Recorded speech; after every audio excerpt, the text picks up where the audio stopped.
you have to search control panel, then click on the programs and features.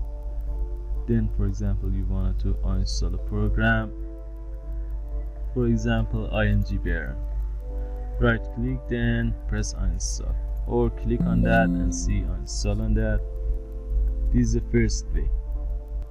The second way is use logo R and search control. With this way you can again see the control panel, then programs and features. Again you can use logo R, then type appviz.cpl. As you can see, we can uninstall and do other things.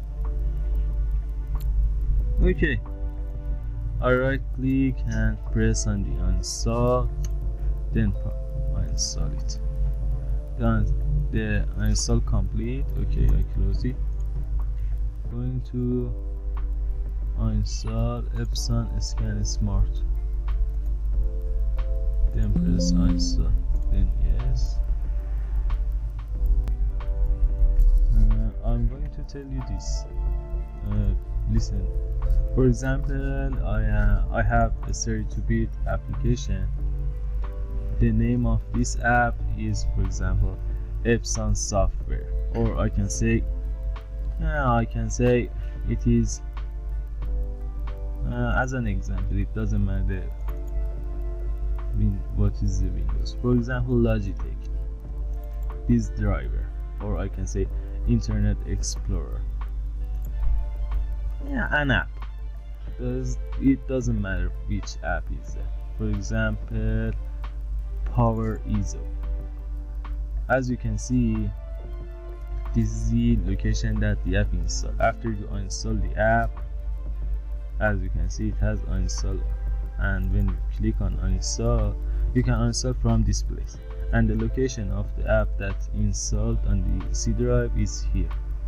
After you uninstall it, you become on this location, and if the folder is exist, you can see the DLL files, and you have to press delete to delete the files that are still on the C drive. With this way you can delete it on the C drive. And for example, then I press Power ISO, then I press open file location. On this place, again on the programs menu, you can delete these files if after installing the program didn't, or I can say the uninstall process didn't remove these things from your PC. You can do this, and after you uninstall this and remove this from your computer, you can install the new version. Just this.